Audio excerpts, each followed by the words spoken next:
Walaupun barang impor, biarlah kita seller lokal yang menguasai. Mindsetnya adalah tahun ini bukan tahun yang susah. Tahun ini justru banyak peluang. Lu kalau mau jualan online, mau gede, ya lu jual di Jawa. Specifically di mana? Jabodetabek. Nah, masalahnya teman-teman seller itu, lu pada jujur nggak bayar pajaknya?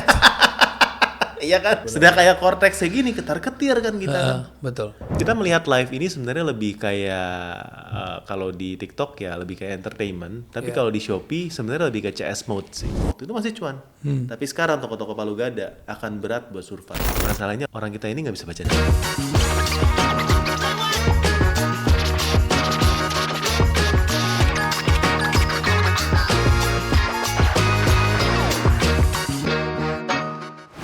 Oke, welcome to Big Thinkers, guys. Hari ini gue kedatangan tamu yang extraordinary, namanya dikenalnya sebagai Om Botak, Jonathan Ko, expert e-commerce and marketplace, and founder of Data Pintar. Welcome, bro.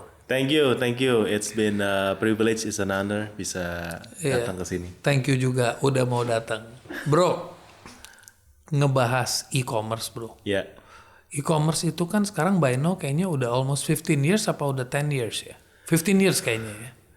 E-commerce Indonesia sendiri mungkin dari awal kita kenal Lazada kali awal-awal ya. Sebelum itu kayaknya dulu masih ada Glodok Shop atau apa jauh sebelum itu. Wah, jauh sebelum itu ya. Iya, tapi yang benar-benar kayak masuk ke e-commerce Lazada. Lazada, lalu mulai Tokopedia, Bukalapak, and all that. Iya. Tapi gue udah dari jualan dari tahun 2011. 2011. Apa yang membuat lo di saat-saat itu masuk ke e-commerce? Well, It was too early though. Yes. 2011 cukup early stage. cukup early stage. Jadi waktu itu gue posisi masih kerja sebagai profesional. Oke. But I always wanna be entrepreneur.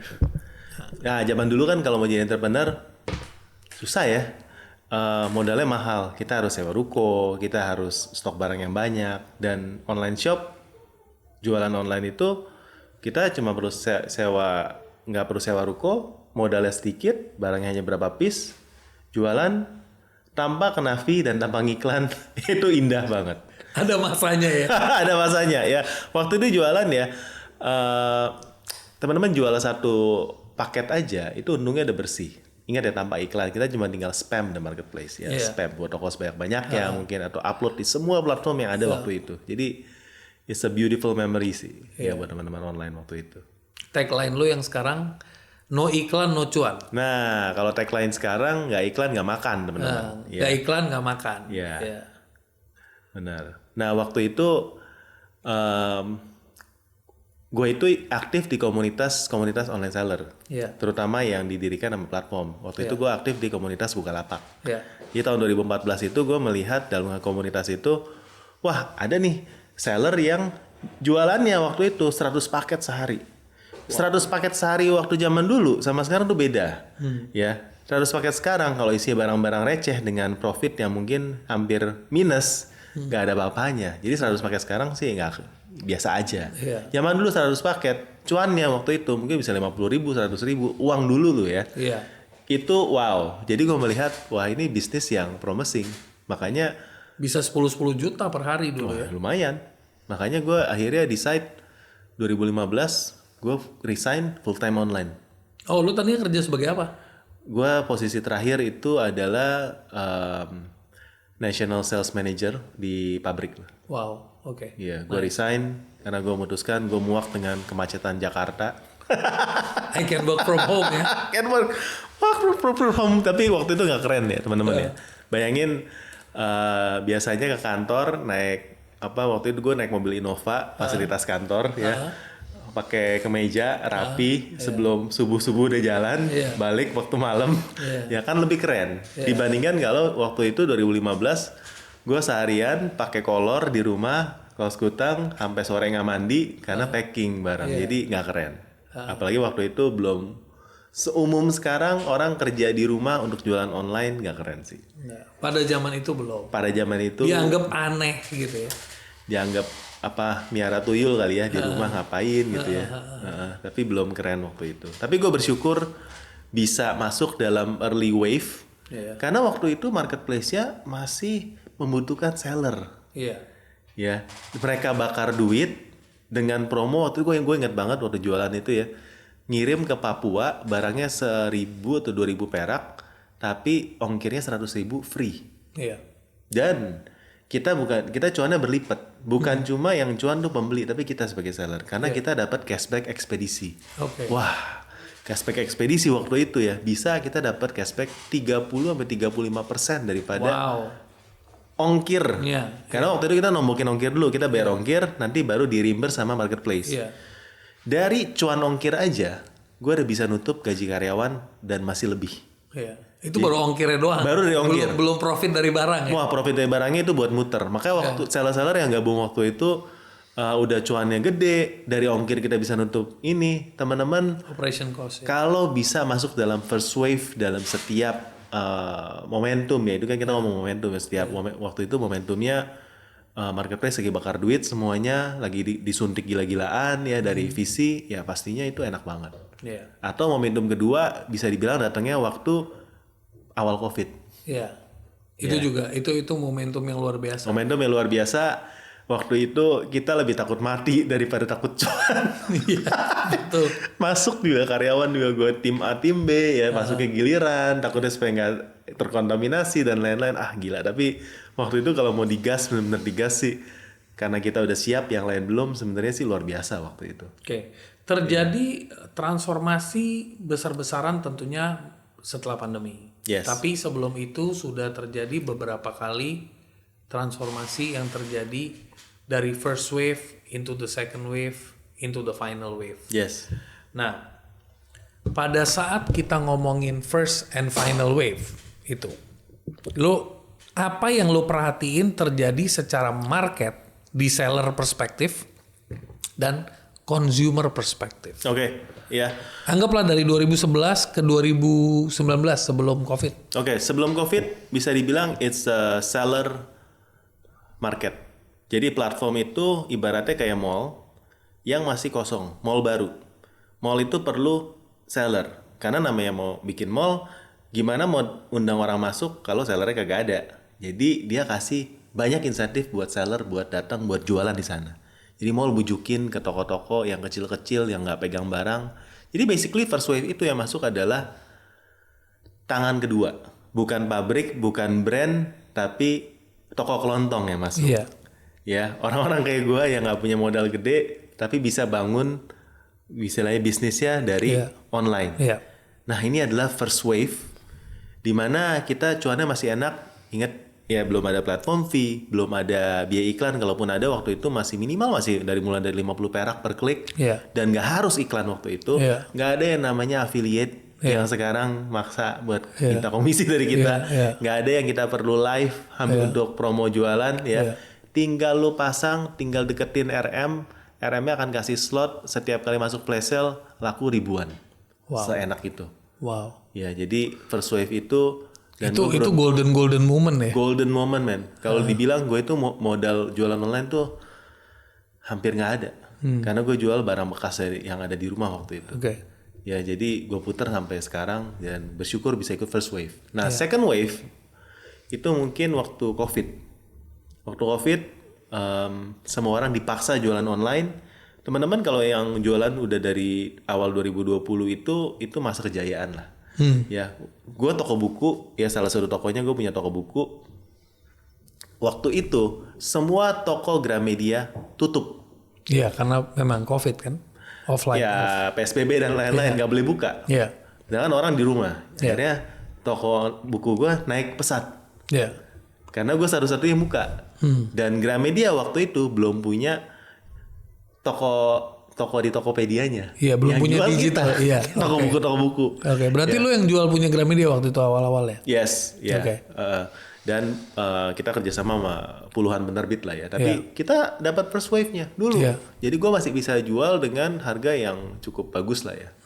Ya sekarang ya istilahnya beda lagi game-nya. Nah ini kita game waktu first wave ini, teman-teman yang bukannya dari awal sebelum COVID ini dapat keuntungan yang oke. Ya. Tapi waktu itu karena semuanya nggak bisa jualan offline, pabrik mulai masuk, ya kan? Orang-orang semuanya lagi transformasi besar-besaran. Transformasi dipaksa untuk jualan transisinya online. Gila-gilaan. Jadi game-nya berubah. Jadi 21 ke 2022 ke 2023, makin tahun ke sini 2024 makin nggak enak, apalagi kalau buat teman-teman yang modelnya adalah toko kelontong. Gue itu dulu jualan palu gada, ya semua barang yang gue lihat masih bisa cuan gue hajar online, ya nggak harus ambil dari pabrik, bahkan ambilnya dari tangan kedua, tangan keberapa, yang penting masih cuan, dan waktu itu masih cuan. Tapi sekarang toko-toko palu gada akan berat buat survive, karena marketplace-nya sendiri udah masuk ke dalam tahap ketiga. Marketplace seperti teman-teman tahu itu memang sebuah platform di mana mendekatkan pabrik ke end user, dia akan cut middleman. Ya, jadi di fase sekarang ya. Di fase sekarang udah seperti itu. Jadi teman-teman yang seller online kayak saya ini yang udah lama ya, teman-teman pasti akan berasa kok jualan makin gak ada untung, ya. Udah cuma dapat potongan diskon dari pabrik atau dari brand cuma 20%, 25%, fee platform mau 12%, ya. Belum kita kasih komisi ke affiliate misalnya 10%, 5%, 5-10%. Belum iklan, iklan 10% aja udah hemat. Belum kalau kita harus ikut campaign, harga harus dicoret.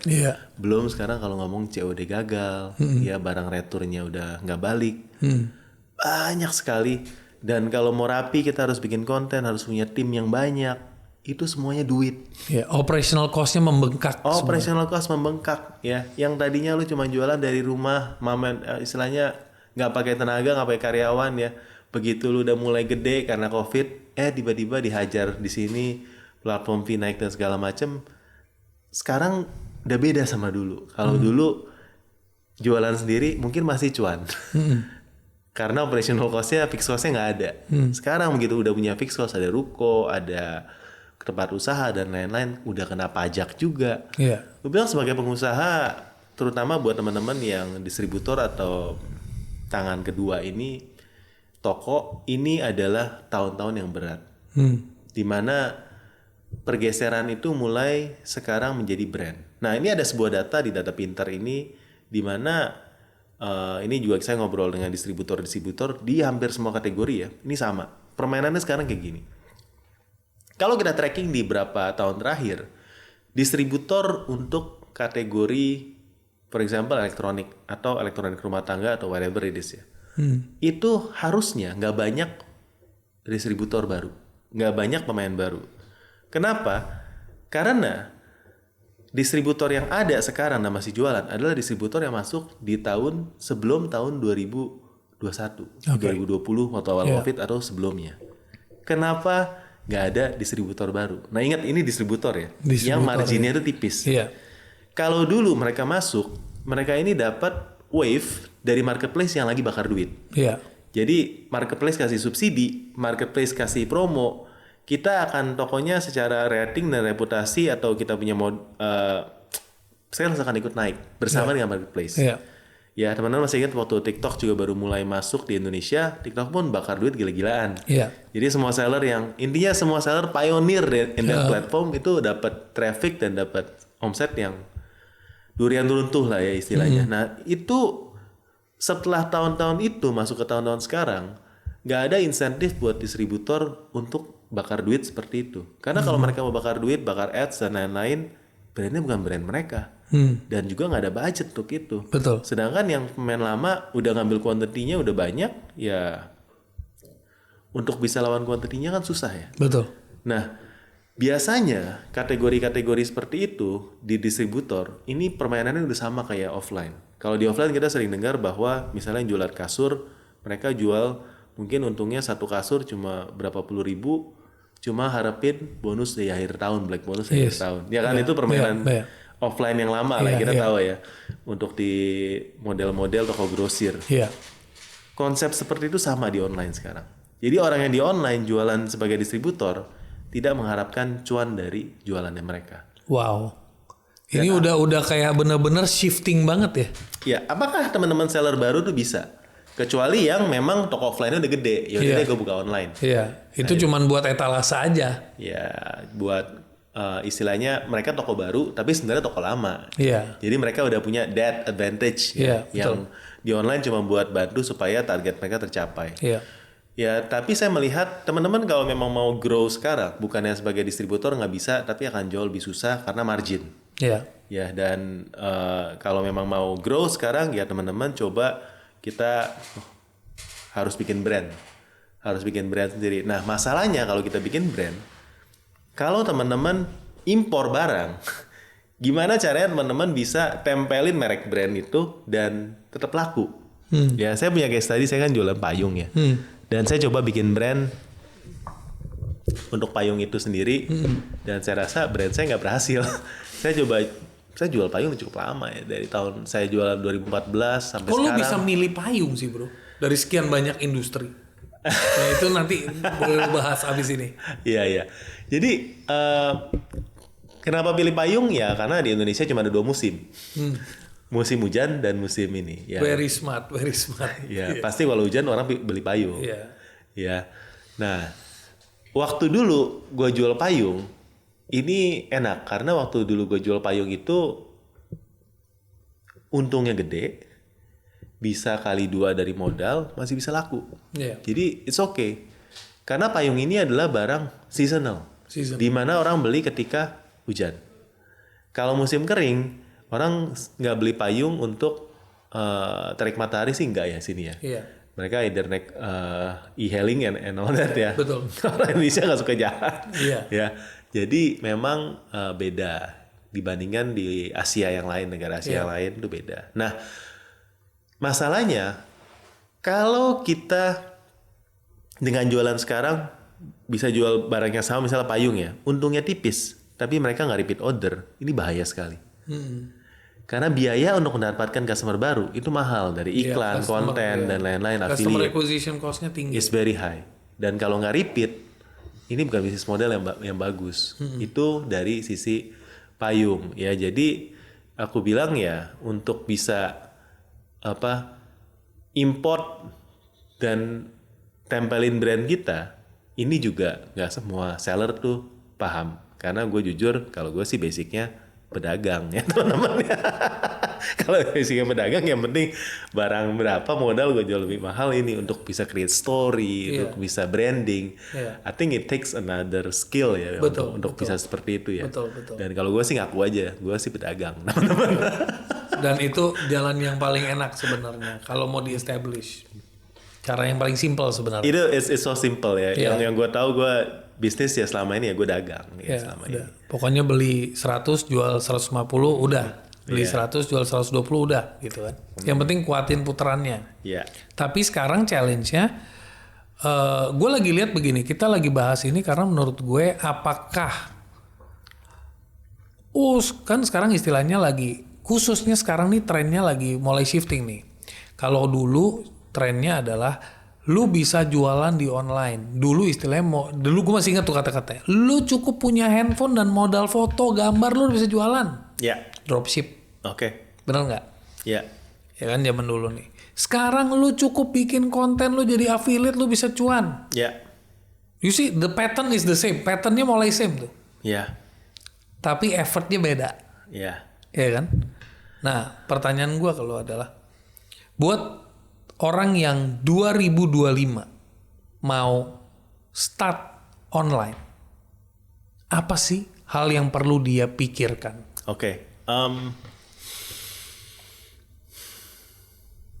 Tapi tadi menarik ya soal cukup punya handphone bisa jualan ya. Yang lalu affiliate, cukup punya handphone affiliate. Shiftingnya memang sekarang karena affiliate sih. Iya kan? Karena untuk bisa bikin brand dan punya toko jauh lebih sulit untuk teman-teman menghasilkan duit dibandingkan dengan affiliate. Karena affiliate itu penggantinya iklan sebenarnya. They are the traffic creators. Yes. Jadi buat teman-teman, apakah 2025 bisnis online itu jelek? Sebenarnya enggak, teman-teman. Ya. Bisnis online kalau dari klien-klien kita yang growth mah masih growth aja. Cuma caranya yang memang nggak bisa sama kayak dulu. Kalau dulu yang tinggal upload, ditinggal tidur udah laku, asal gambarnya putih, ya kan? Fotonya nggak burem, ya harga bagus laku. Sekarang nggak gitu, nggak iklan, nggak makan. Ya, jadi teman-teman harus ngiklan. Berarti modalnya bukan itu, modalnya perlu ada modal lah, enough capital for ads dan sebagainya. bukan enough capital, tapi cara hitung harga jualnya harus benar. Oke. Minimum margin, kalau misalnya kita bilang mau yang enak ya, mungkin harus 50%. Atau modal kali 2. Nah, kalau mau survive. Kalau mau survive. Itu mau survive loh, bukan mau jadi raja loh. Itu mau survive. Karena 50% pun cepat habisnya ya. Cepat, habisnya cepat. Kepotongnya banyak tuh. Kepotongnya banyak. Jadi teman-teman makanya kalau kita lihat trennya di afiliator yang lagi naik adalah barang-barang yang bermargin tinggi. Karena cuma barang yang bermargin tinggi yang bisa bakar duit kasih ke afiliator. Contohnya apa? Skincare, beauty, sekarang yang lagi naik parfum. Itu adalah semua barang yang perkaliannya bisa lebih dari 2, 3, 4, 5 gitu ya. Tapi kalau teman-teman lihat barang-barang yang kayak marginnya tipis, itu biasanya nggak akan untuk masuk ke sana. Ya, misalnya buku, teman-teman jarang lihat buku itu FYP. Iya, betul. Ya, karena itu memang barang niche ya, yang marginnya ini. Jadi pertama kalau sebagai teman-teman, mindsetnya adalah tahun ini bukan tahun yang susah, itu harus punya mindset yang positif dulu ya. Tahun ini justru banyak peluangnya.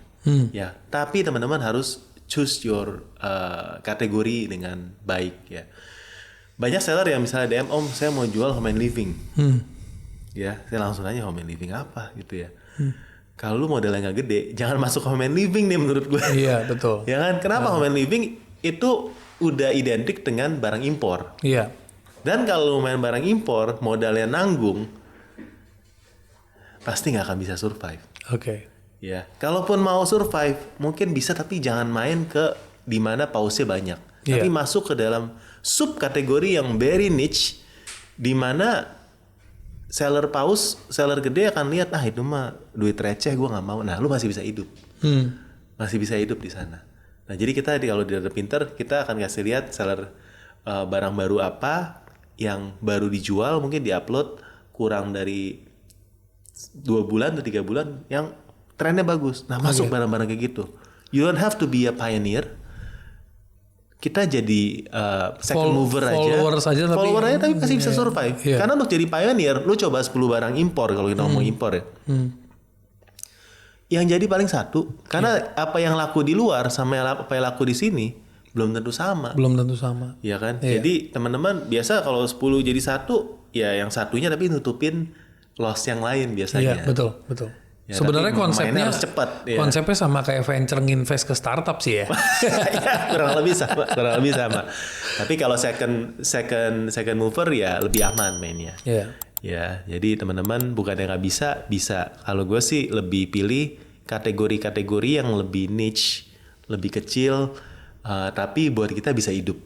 Itu sih prinsipnya gue. Jadi gue sendiri bikin bisnis yang memang toko-tokonya juga toko-toko yang kecil-kecil aja, tapi yang penting profitable. Kuncinya cuan, teman-teman harus bisa ngitung cuannya atau enggak. Lu tipe orang yang percaya kalau lu jadi pedagang itu pedagang yang brutal atau pedagang yang penuh kesadaran tentang kesehatan mental? Lu tipe orang yang mana, bro? Dagang ya dagang, jangan bahas kesehatan mental sama gue. Atau gue dagang tapi dengan penuh kesadaran kesehatan mental itu penting. Nah, mungkin harus di flashback dulu dari kenapa gue resign dan memilih jualan online. Milih bisnis sendiri. Kunci turning back gue waktu untuk memutuskan resign sebenarnya adalah keluarga sih. Jadi ya teman-teman yang hidup di Jakarta ya kan tahu kalau macetnya kayak gimana ya kan. Kita yang kerjanya tinggalnya di luar Jakarta, gue di Tangerang, harus ke Jakarta. Harus bangunnya subuh ya kan, berangkatnya sebelum jam 6, lu beda 10-15 menit aja ke kota, bisa beda setengah jam 45 menit nyampe kantor kan. Akhirnya waktu itu gue tuh jadi orang yang datangnya sama paginya kayak OB di kantor. Sampai bos gue bilang, lu bantuin nih OB bersih-bersih mumpung datangnya pagi kan. Ya kan.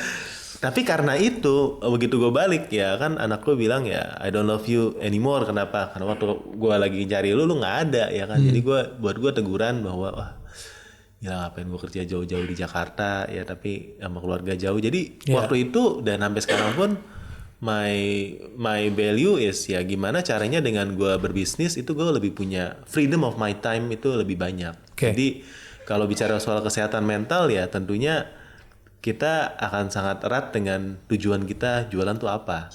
Nah, gue pengen freedom of my time sih. Walaupun pada prinsip, pada kenyataannya, namanya teman-teman jualan online, itu kita 24 jam sih. Nah itu maksudnya gue lagi nanya. Ya kita 24 jam sih. Iya. Gue gak pernah tutup tokonya waktu lebaran. Betul. Gue gak pernah tutup. Tapi zaman di first wave, lu bisa tiduran.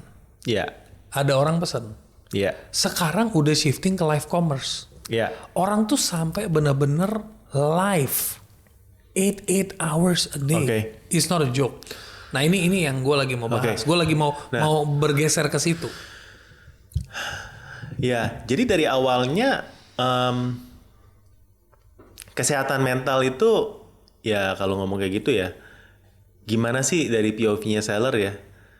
Itu sebenarnya pilihan sih. Pilihan. Sekarang gini, apakah ya kan seller harus live buat jualan?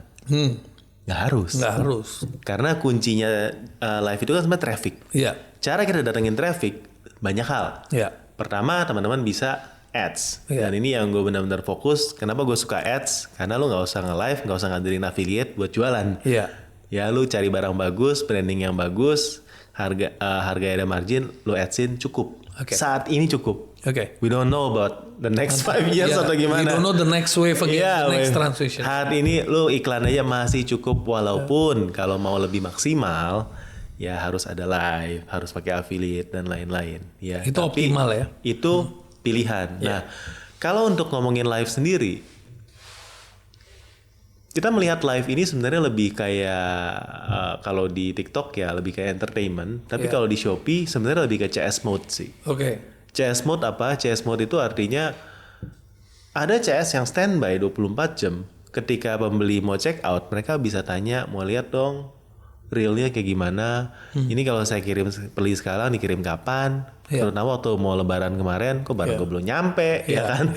Lu tukang tipu ya sellernya ya. Intinya CS mode sehingga yang tadinya kita jualan, kalau zaman dulu jualan pakai gambar doang kita jualan jadi CS-nya kita. Sekarang CS-nya kita adalah host live kita. Jadi host live itu becoming more important, tapi menurut gue ya more and less seperti CS sih. Iya, betul. Iya. Oke, bro. Sekarang gue mau bahas tentang data pintar. What does data pintar do? Data pintar tuh memberikan layanan apa sih? Oke, kita data pintar dari tahun 2021. Visi kita waktu itu karena dulu salah satu foundernya kita itu dia mau jualan di Amazon.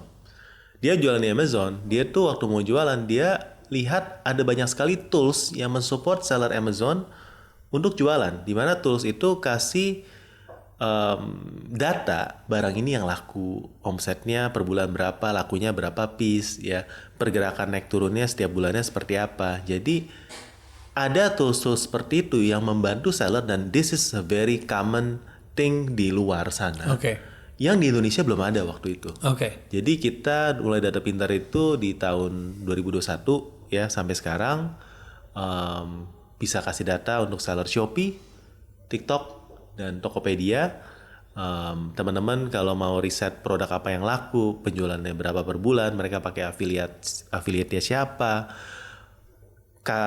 riset kompetisinya seperti apa, mereka iklan bidnya berapa, kata kuncinya pakai apa, mereka misalnya laku 5.000 piece, yang laku warna apa, warna apanya berapa piece kelihatan, stoknya mereka sekarang ada berapa, itu pun bisa teman-teman lihat di dashboardnya kita. Jadi sebenarnya komprehensif banget ya. Yes, dan kita percaya kalau teman-teman harus jualan pakai data. Nah, masalahnya itu pengambilan keputusan yang lebih tepat sih. Betul. Kalau pedagang kan lebih intuitif ya. Masalahnya orang Indonesia ini kan gue sering edukasi ya, sering buka kelas di konten-konten YouTube juga edukasi. Orang kita ini nggak bisa baca data. Nah itu another issue. Baca buku aja males, gimana mau baca data? Baca deskripsi kalau belajar aja males. Ya, mau baca data. Nah, sedangkan seller-seller dari China yang masuk sini, tools kayak gini tuh di sana tuh udah umum. Udah umum ya? Udah umum. Mereka ke sini udah bawa 100 produk, ya mereka udah riset tahu barang ini bisa dijual dengan harga X. Makanya mereka masuk sini cepat. Dan confident. Pakai data. pakai data. Dan buat mereka tools kayak gini udah kewajiban dalam jualan.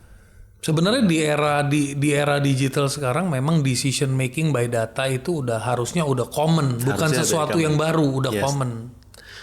Nah, sedangkan seller Indonesia, ini saya nggak mau generalisasi, tapi dalam kelas-kelas saya, mereka tuh nggak tahu conversion itu apa, mereka tuh nggak tahu CTR apa, mereka nggak tahu apa yang harus mereka lihat ketika ngiklan, atau banyak sekali data di dashboard yang mereka tuh nggak paham itu untuk apa. Padahal itu very important kalau teman-teman memang mau survive di sini. Iya, betul. Ya karena kalau misalnya kita tokonya sakit nih ya, kita kan harus tahu obatnya apa. Iya, betul. Ya, kalau yang sakit lu punya traffic, dia beresin traffic lu. Lu beresin traffic kan, lu kasih ads, lu kasih iklan, lu kasih affiliate, bukan lu coret harganya karena bukan masalah conversion. Iya, betul. Ya kalau masalah conversion bukan masalah traffic, berarti lu nggak boleh ngiklan, lu nggak boleh tambah affiliate atau live karena conversion yang jelek. Apakah harga, apakah promo, apakah voucher, apakah fotonya harus diupdate, apakah ada variasi yang kosong ya, apakah teman-teman harus ada deskripsi atau ada review jelek yang membuat conversion jadi jelek. Jadi itu yang perlu dipelajari. Yang teman-teman perlu pelajari, kasih obat yang tepat untuk sakit yang tepat buat toko. Nah ini gue sebagai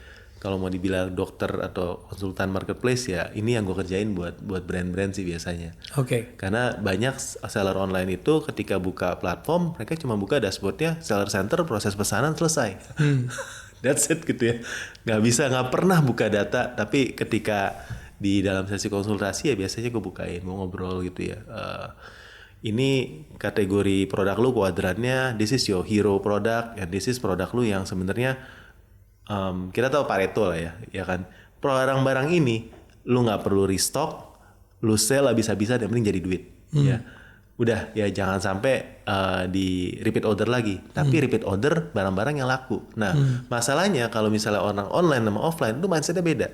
Orang yang backgroundnya toko-toko offline itu selalu bilang, om ini kan gue fashion nih, kalau di toko mah yang udah barang lama gue nggak repeat katanya, karena orang cari barang baru. Kalau online beda bos, katanya.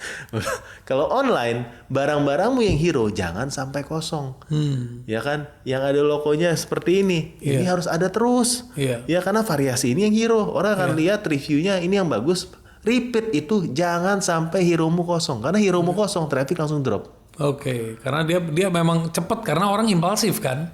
Orang akan nge-sort dari yang terlaris di toko dan barang-barang hero itu yang ketika di search di algoritma marketplace itu akan muncul di atas. Barang-barang yang udah terjualnya banyak puluhan ribu, reviewnya ada banyak.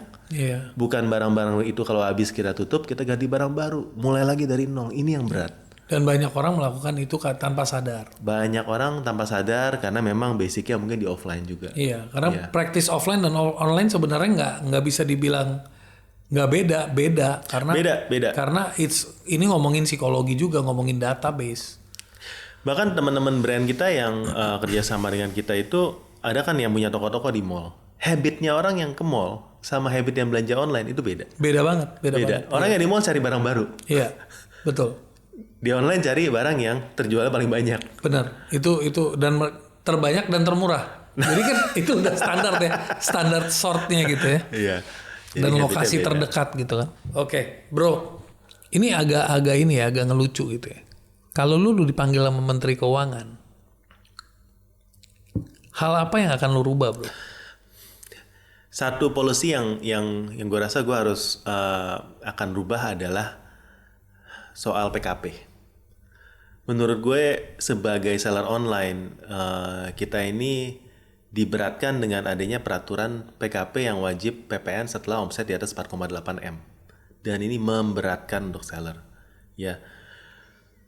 Karena jomplangnya jauh. Dari 0,5% kalau di bawah 4,8 ke harus bayar 11% plus kena norma. Ya, ini jomplangnya jauh banget. Harusnya ada satu peraturan yang bertingkat naiknya. Berjenjang lah ya. Berjenjang dari 0,5 ke 1, ke 2, ke 3, oke lah ya seperti itu ya. Tapi jangan seperti ini, dan penegakannya pun kalau kita lihat juga nggak rata. Ya, karena gue sendiri merasakan, gue sebagai seller PKP, ketika gue udah taat pajak dan lain-lain, ya kita ngambil di supplier yang sama ya. kenapa dia jual segitu ya, yang kompetitor jual segitu, gue udah tahu dia kagak rapi pajaknya segala macam ya kan. Tapi ya kita tahu lah di Indonesia ini ya seperti itu. Jadi kalau satu hal yang gue pengen rubah itu adalah hukum PKP itu, karena menurut gue ini nggak fair untuk seller online. Lu bayangin kalau misalnya lu mau teken lu punya omset supaya nggak lewat dari 400 juta. Sekarang 400 juta kalau kita dagang online, ya jualan online istilahnya, margin bersih berapa sih? 5%? Iya, makanya gue lagi mikir tadi kalau margin bersih 10% aja udah ketinggian, paling 5%. 5% itu kadang masih untung. Ada yang toko-toko gede cuma 1% untung bersihnya. 5% dianggap ya, lo hoki lah ya 5%. 20 juta. 20 juta. Lo misalnya 400 juta sebulan itu harusnya nggak bisa dari rumah ya, tapi anggap masih bisa dari rumah, nggak ada sewa. Ya kalau lo ngomongin sewa 5-7 juta, 10 juta sebulan udah habis tuh ya. Habis. Ya kan? Karyawan, nggak mungkin dong lo packing sendiri 400 juta betul. Kan. Karyawan ya. Terus modal, stok mati segala macam. Nggak akan worth it lo jualan online sekarang. Kalau 0,5%. Nah masalahnya teman-teman seller itu lu pada jujur nggak bayar pajaknya? Iya kan? Ya kan? Benar. Sedang kayak Cortex kayak gini ketar-ketir kan kita. Betul. Ya, tahun ini adalah tahun yang sangat bagus. Makanya gue bilang peluang opportunity tahun ini bagus buat teman-teman yang udah rapi. Iya. Lu yang udah rapi, lu udah PKP, lu gas habis-habisan karena teman-teman yang pajaknya masih nggak rapi walaupun omsetnya gede akan takut. Karena Cortex itu ngebuka banyak transparansi pajak dan lain-lain. Gue rasa ini sebenarnya peluang yang bagus buat teman-teman yang udah rapi. Ya, jadi ini tahun yang sebenarnya bagus buat teman-teman. Tapi itu adalah satu tindakan ini yang gue bilang ini sangat memberatkan sih buat seller sih. E-commerce dibangun untuk membuka lapangan buat sebanyak-banyaknya orang Indonesia, membuka kesempatan buat UMKM untuk mulai boarding ke dunia bisnis yang tadinya mereka cuma bisa jualan di satu kota, akhirnya mereka bisa jualan di satu pulau, mereka bahkan bisa jualan di satu Indonesia. So it is a gateway, membuka pintu seluas-luasnya untuk mendapatkan customer bukan hanya di satu pojokan gang gitu atau satu kota kecil gitu. But what is happening dengan Chinese product coming to Indonesia? Maksudnya produk-produk dari China ini sekarang lagi membanjiri dan lu sebagai orang yang expert di e-commerce, lu juga punya data pintar dan sebagainya. Apa sih yang perlu kita upgrade untuk membangun kualitas lebih baik? Nanti lu bisa cerita yang soal payung lu itu loh. Lucu tuh story-nya tuh. Tapi lu mungkin bisa kasih skenario apa yang the real thing lagi terjadi yang kita harus membuka mata kita dan harus bisa menerima kenyataan itu dan shifting apa yang sebenarnya bisa dilakukan. Jadi narasi dari e-commerce adalah membuka peluang buat orang membuka pasarnya ke seluruh Indonesia ya. Nah, tapi yang bisa memanfaatkan harusnya hanya segelintir orang sih. Karena orang itu harus melek dan bisa beradaptasi sama zaman untuk bisa berjualan. Ya, balik-balik soal branding. Gue pernah ke Palembang, pernah training UMKM di sana. Rata-rata UMKM yang datang adalah yang jualan pempek. If you selling the same exact thing ya, apalagi brandingnya juga setengah-setengah. Harusnya cuma beberapa top seller yang akan maju dari kota itu. Karena you guys competing with each other kan ya. Yang betul. Jualan sama. Hasil buminya istilahnya barangnya sama. Ya kan. Akhirnya cuma beberapa orang. Ya akhirnya mungkin menurut gue kapitalisme juga sih at the end sih. Kapitalisme. Dia yang gede akan menang gitu ya. Di dalam competitions ya. Kalau soal UMKM sih gitu, the lack of education yang bahkan kalau kita ke daerah-daerah ya, ketika kita training, email aja ditanya mereka nggak tahu email mereka apa. Padahal ada smartphone. Ya lu kan pasti ada email dong buat buka itu ya mungkin orang tokonya yang buatin email buat mereka ya ini udah jadi ya. Misalnya emailnya mereka nggak tahu, cara OTP yang nggak tahu. Berarti basic literasi digital masih banyak yang belum tahu ya. I think so. basic. Jangan ngomong branding, itu kejauhan sih bro. Iya. Kita kalau ngomongin Jawa dan luar Jawa aja, luar Jawa itu ketinggalannya lumayan jauh. Menurut gue lumayan jauh dibandingin Jawa. Dengan 15 tahun e-commerce sudah merajalela, dengan sekarang YouTube, TikTok, semua sudah merajalela, hampir setiap orang bahkan menurut gue hampir setiap individu udah punya handphone di mana mereka udah bisa akses semua aplikasi itu. Masih lo bilang ketimpangan informasi itu jauh? I think so. Wow. Mereka adalah consumer. Oke. Bukan producer. Oke. Jadi ketika mereka consume, otak mereka nggak mikir untuk how do I become this. Ya tentunya ada anomali-anomali di luar daerah. Iya. Tapi kalau gue secara pribadi ketika gue traveling dan ngajar di kota-kota lain atau itu yang lu temukan. Yang gue temukan bahwa memang ketimpangan antara kita ngomongin industri online ini antara Jawa dan luar Jawa ini masih timpang sekali sih. Oke. Memang ada beberapa kota yang cukup maju ya, kayak kita ngomongin Batam ya kan, kita ngomongin kalau luar kota mungkin ya masih oke. Medan dan tapi kota-kota lain ya atau Bali ya, tapi kota-kota lain pasti akan lebih susah untuk ngejarnya.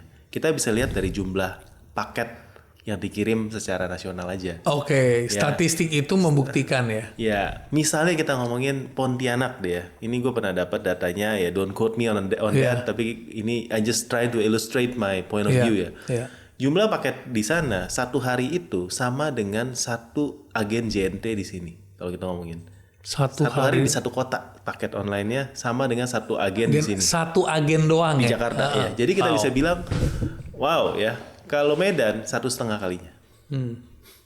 Satu kota. Ya ini ngomongin brand ya. Ini gue soalnya pernah ngobrol dengan brand. Jadi kita bisa bilang lu kalau mau jualan online mau gede ya lu jual di Jawa. Ya. Specifically di mana? Jabodetabek. Market tuh paling gede di sini ya karena orang paling banyak di sini ngumpulnya. Bahkan kalau di compare with Surabaya atau kota lain ya itu masih tetap kalah dibanding sama Jabodetabek. Karena kita memang duitnya berputarannya di sini. Low hanging fruit is here. Di sini. Jadi itu sih ketimpangannya sih. Oke. Jadi kalau infrastruktur kayak gue dengar rumor-rumor orang dari Cina itu udah agresif banget. Yes. Itu gimana tuh bro? Rumornya apa tuh?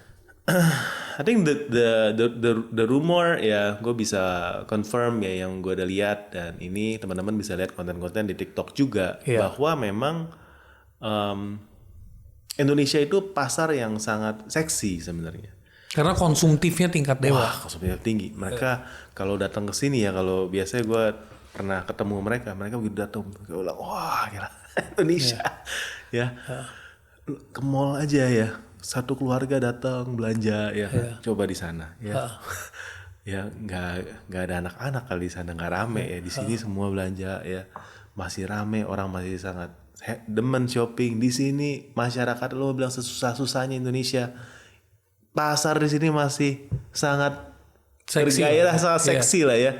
Jadi teman-teman di sini kalau jualan berasa susah, teman-teman berarti cuma salah gaul doang sebenarnya mungkin ya. Karena pasar di sini sebenarnya masih sangat bagus. Jadi mereka datang, mereka udah ya bisa dibilang rumornya udah punya ekosistem ya, dari video-video teman-teman bisa lihat di TikTok tuh atau segala macam. Ya video-video yang nawarin kalau mau import saya bantu. Ya kalau dari pilihin barangnya dari apanya saya siapin. Gudangnya segala macam. Dan kita sebagai seller online di Indonesia kita berasa ya sebenarnya ini ada ketidakadilan dari sisi ya policy dan sebagainya. Gimana caranya itu bisa dibatasin supaya kita menjaga seller-seller lokal. Menjaga seller-seller lokal. Ya. Biarlah ya. Kalau ngomongin soal barang-barang impor, kita kan ngomong soal industri susah lah ya. Kita sebagai pedagang nih, ya. Kita berasa kita akan jual yang laku di pasaran. Ya. Itu sah-sah aja sih. Kebetulan yang laku adalah barang-barang impor, ya kan? Karena industrinya memang nggak ada. Gue sebagai seller payung aja, ya kan? Bukannya kagak mau beli dari pabrik lokal, nggak ada pabrik lokal di sini. Yang ada pabrik lokal tuh ngerakit, rangkanya udah dari impor, bahannya udah dari impor, jadi harganya lebih mahal daripada kalau gue impor. Ya kita kan pedagang maunya beli murah jual mahal ya. Iya betul. Makanya ya kita lihat industri nggak ada di sini, dan banyak barang yang industri nggak ada di sini. Jadi mau nggak mau kita impor. Biarlah walaupun barang impor, biarlah kita seller lokal yang menguasai. Ya minimal duitnya itu balik untuk di negara kita muter di sini. Ya kenapa kita warga negara sini, gue mau bawa duit kemana ya kan?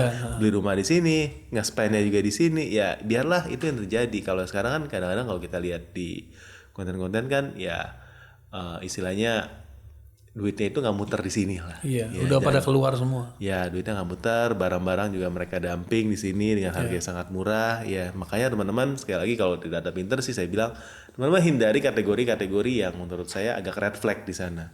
Karena kalau dari saya perhatikan dari data kita, seller-seller yang top yang gede-gede itu cepat sekali berputar. Iya, betul. Kayak nggak sustain ya. Dibandingin yang middle atau yang low ya. Yang atas tuh memang cepat sekali. Cepat sekali. Teman-teman kalau ingat toko-toko home and living atau toko-toko yang gede banget untuk di marketplace ya, itu setiap tahun toko-tokonya itu berubah. Coba tebak, kenapa berubahnya gitu? Ya, teorinya saya, ini kan teori ya, dari hasil ngobrol-ngobrol sama beberapa seller, untuk menjadi top seller, apa yang lo lakukan? Harga murah, quantity banyak, bakar iklan, ya kan kalau sekarang ya. Yeah. Tapi mau sampai kapan lo kasih harga murah bakar iklan? Yeah. Rugi dong. Yeah. Mau untung dong. Yeah. Kalau mau untung gimana? Iklannya dikecilin, harga dinaikin. Yeah. Begitu lakukan itu dalam satu kompetisi market yang semuanya masih berusaha untuk naik to the top, pasti akan ada seller gila lagi, mungkin pemain dari luar yang masuk untuk trying to take that place ya. Jadi bisa dibilang ya pasarnya akan selalu seperti itu. Iya. Dimana pasarnya yang lain masih bakar duit, lu nggak bakar duit, lu pasti nggak akan dapat traffic. Jadi jangan masuk ke market seperti itu, jangan masuk ke area itu ya. Kalau menurutku, kalau modal kurang, nyali kurang, dan backingannya kurang, dan mereka mungkin kesini tujuannya bukan profit, ya siapa yang mau adu gila kan? Iya betul. Ya, kalau gue sih mau jualan buat profit ya. Iya betul. Pakai logika sehat aja gitu. Nah, kita nggak tahu kadang-kadang motivasi mereka datang ke sini. Iya, betul. Mau ngapain ya? Iya. Betul juga lo. Mau ngapain ya mereka ya? Iya. Coba bantu di komen mau ngapain ya orang-orang kayak gitu ya. Jadi pesan lo apa bro buat temen-temen yang mau masuk ke e-commerce? Do's and don'ts-nya apa? Before we close this. Oke. Do's and don'ts-nya apa? Ya kita akan mulai dengan don'ts-nya dulu ya. Belum kita bilang don'ts-nya. Don'ts-nya teman-teman jangan masuk setengah-setengah kalau menurut saya. Ya teman-teman tahu kalau memang ini memang ada sesuatu yang teman-teman perjuangkan, masuk punya modal yang cukup. Karena di e-commerce itu bisa dibilang middle class-nya ini yang lagi goyang. Ya teman-teman nggak tahu ya. Karena mungkin kalau menurut saya karena pajak, ya karena PKP. Jadi either you go very small atau istilah saya bonsai, but profitable, or you go very big. Jangan nanggung. Kayak misalnya dulu kalau kita masuk main skincare, misalnya hanya dengan modal 1M lu udah bisa ya. Sekarang 1M nggak jadi apa-apa. Nggak jadi. Sekarang kayak 20-30 M. Lu pasang di billboard gitu ya. Modalnya berapa ya kan? Unless you're influencer, ya. Tapi tetap perlu modal yang cukup menurut gue ya. Jadi don't go kecuali memang udah bikin brand, tapi modalnya pun harus cukup besar, ya. Dan yang kedua, don't-nya jangan percaya dengan organik sih kalau menurut gue ya. Karena organik is gone lah ya. Di semua zamannya platform udah gone. Semua platform lo mau dapet traffic, lo bakar duit. Ya. Mau dapat traffic lo iklan. Jadi calculate those into your selling price. If you are calculating udah ada budgetnya, baru kita bisa bergerak. Jadi jangan margin jangan terlalu tipis. Tapi kita sekarang perlu bayar ada budget buat influencer, untuk affiliators and untuk iklan juga. Jadi if you do that, I think you'll be fine. Minimal roadmapnya udah benar gitu ya. Nah, do's-nya apa? Ya, do's-nya of course ya, you have to learn ya. Algorithm they changes very fast ya. Apa yang works tahun lalu belum tentu sekarang works. Ya, kayak kita ngomongin iklan aja di Shopee, setahun lalu itu ada 3 major changes yang kalau kita cuma udah cukup puas dengan apa yang kita lakukan, pasti tokomu sekarang nggak baik-baik aja. Jadi you have to keep learning and relearning every day. And that's I think the issues ya. Seller yang nggak belajar dan nggak mau berubah dan nggak mengikuti perkembangan sekarang pasti akan ketinggalan. Ya, jadi you have to learn, and because marketplace changes very fast ya.